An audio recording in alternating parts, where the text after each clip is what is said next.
the Hoh Rainforest in Olympic National Park. Have any of you been there? This is like a national park sort of a crowd this morning, I think. It's north and west of Seattle, and inside of it is the quietest square inch of the continental United States. The quietest place in the country. It is a very green place. You think it's green out there right now after this rain. It is a green place there. There's mossy trees and mossy rocks and mossy ground. There's Sitka spruce and western hemlock that grow 300 feet tall.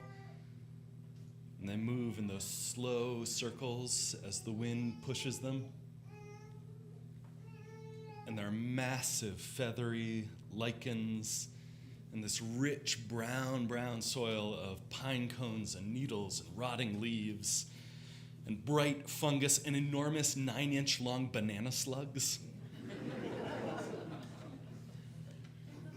Elk graze, and there are cougar and bobcat hunting quietly, and tree frogs calling, and raccoons rambling around doing whatever it is raccoons do. At the center of all this is the quietest place in the country, not silent, right? Not free from noise, but free from the intrusion of any human sounds. It's not the remotest place in the country, it is the acoustically farthest place on the balance from roads and homes and flight paths. Gordon Hempton is the man who mapped this quietest place, the quietest places across the country, and he has made acoustic ecology his life's work. He explains why he does it. He says, I grew up thinking that I was a listener, except on my way to graduate school one time, I simply pulled over making the long drive from Seattle, Washington to Madison, Wisconsin, pulled over in a field to get some rest, and a thunderstorm rolled over me. And while I lay there, and the thunder echoed in the valley, I could hear the crickets, and I just took it all in. And it's then I realized I had the whole wrong impression of what it actually means to listen. I thought that listening meant focusing my attention on what was important even before I'd heard it, and screening out everything unimportant even before I'd heard it. In other words, he writes, I'd been paying a lot of attention to people, but I hadn't been paying a lot of attention to what is all around me. On that day, I discovered what it meant to be as alive as another animal in a natural place. And that changed my life. And I had one question, and that was, how could I be 27 years old and never have truly listened before? Imagine yourself in a place like that. You've been in some sort of a place like that, where there's no hum of things made by humans, but only you, another animal, in an ecosystem. When there's nothing pressing in on you like that, what takes your attention? Where does your mind go? What do you think about? I ask because that thing that he's describing, listening in the silence without deciding in advance what's important and what's not, this is one of the same essential tasks that we do in spiritual practice. We did this just a few minutes ago. When the swirl of our mind stops swirling, what do we see emerging from the mud? And I'm not asking for you to think of a theological proposition about who you hear and how, and I'm not asking for a psychological analysis of the mental processes at work. I'm saying instead of that, just listen. Don't start with an idea about what you'll find or why. Just listen. Start with the experience itself, and then follow it.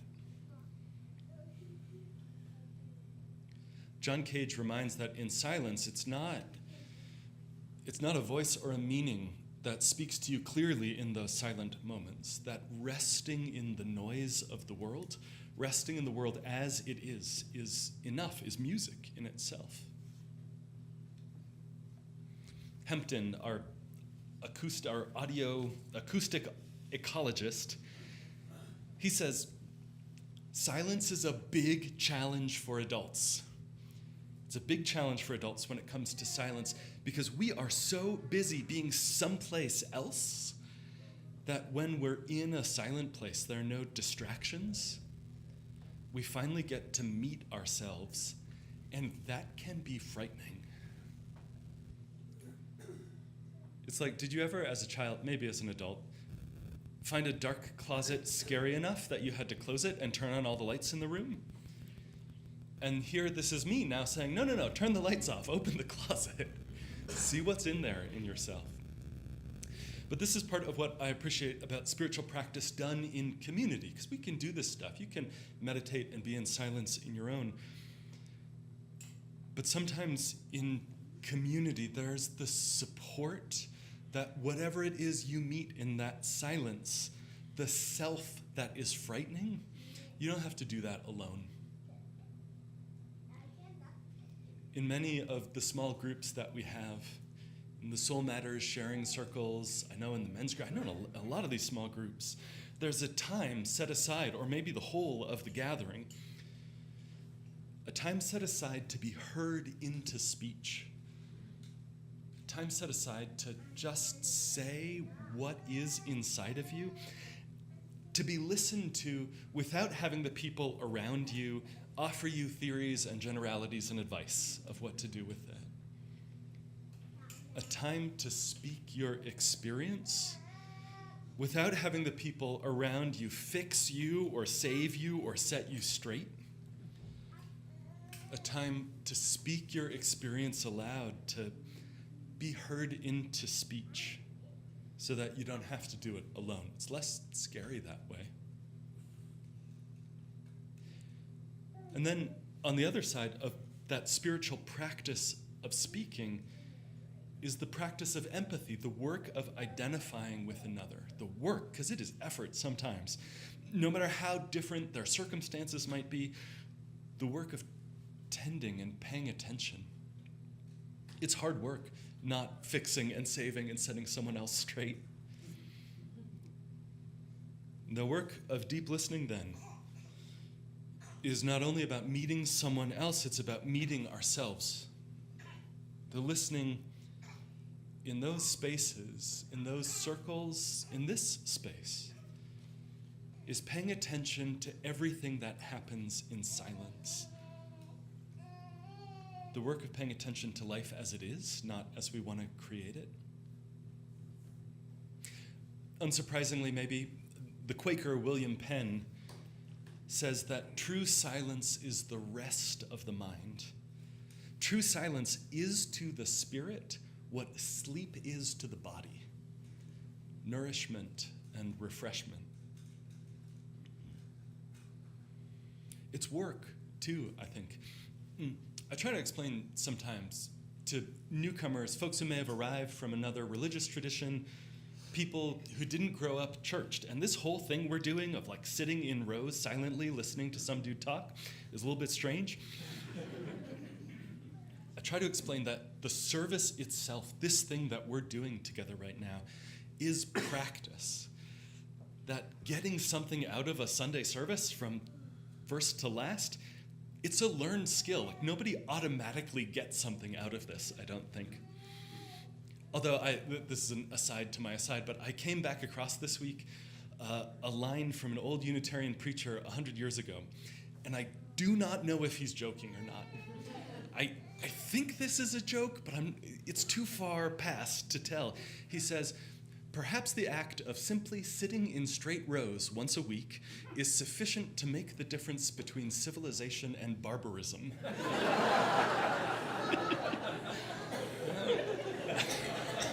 I think it's a joke. Like, I don't think just sitting in rows is what we're doing. I think there's a practice. You're not just listening to words, to music, to silence. You're letting the mud settle inside yourselves. You're listening to the silence of your own self. Sometimes a person will tell me after a service that they lost the whole second half of the sermon or of the service, or that they lost their place in the hymn because something said or heard or felt got them going off on this other tangent. And they say it to me sort of apologetically, like you got a bad grade in church. And I just feel so strongly like, no, that's you doing your work. That's you listening seriously and following where that leads you. It's time when the fragments of ourselves come back together again, when we can slow down and be settled enough to open the closet door and see, all right, what's in here after all that I've been avoiding in myself? Because the practice in this space is remembering that we're not doing it alone. I heard the story once of a person who decided to turn an ordinary Monday into a day of silence. They did it as an experiment, as a one-time encouragement. That's a really good Freudian slip. A one-time occurrence, but it's also an encouragement. Try this out. But it proved so transformative for them that they continued the practice for 2 decades. Total silence on the first and third Monday of each month. By detaching from the bustle of the world and listening, she said she could find a center from which to live. She could find solid ground underfoot. In practicing silence, she described it as finding her own secret garden, this cloistered, sacred, private place where growth, where remembering who she was and who she felt called to become was possible. A full day of silence is extremely intimidating to me. I'm encouraging you to do this and report back. Let me know how it goes. And then you can encourage me too. Not to mention complex, right? Kids and work and pets and life and phones. But perfect doesn't have to be the enemy of the good.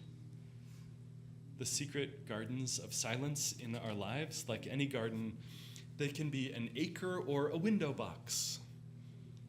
The point is to slow down and focus attention. Maybe a weekend retreat, maybe an hour before bed, maybe a few minutes in a parked car. A few suggestions. On the commute to work or while running errands, turn off the car radio. When you do a chore, when you fold the laundry, wash the dishes, straighten a room, try it in silence, if you listen to podcasts exclusively while doing those things. Maybe when a task is complete, sit in just a restful awareness for a few minutes before jumping into the next chore on the list. Or after finishing a telephone conversation, just sit for a minute or two, breathe. Or take a long walk without earbuds pouring noise into your head. Try it for just a moment, and then I'll tell you one more story.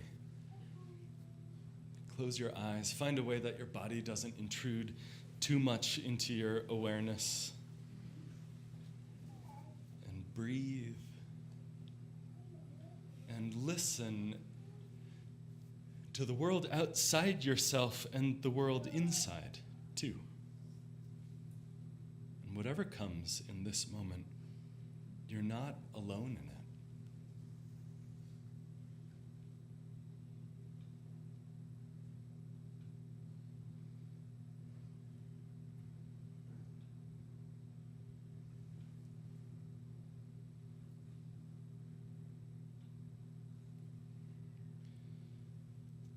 The writer Megan O'Rourke speaks of her time in the Hoh rainforest.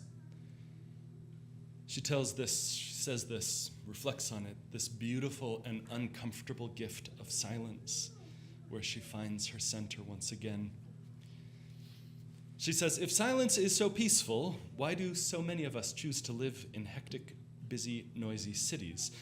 Ours is a poetic dilemma. We want silence, we also want to blot it out. We confuse silence for peace and then go a little crazy when we have it. And we choose to live in noise through centuries of complaining about it. Adrift in the noise, we can duck confrontation with the metaphysical and the existential, the piercing, enduring regret of how you treated an old, estranged friend. The iniquities evident on every corner of the city. The fear that your life has been a project of self-delusion. We duck these confrontations in the noise, she says, but on the wild beach of the forest, where the trees meet the sea. The transformation in that silence was a subtler one, an inner one rather than an outer shift. In the quiet, it turns out we perceive more.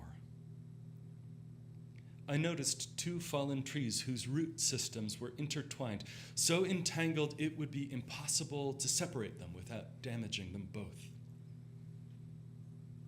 Instead of revving like an engine trying to drive onward, my mind slowed, slinking sideways and inward.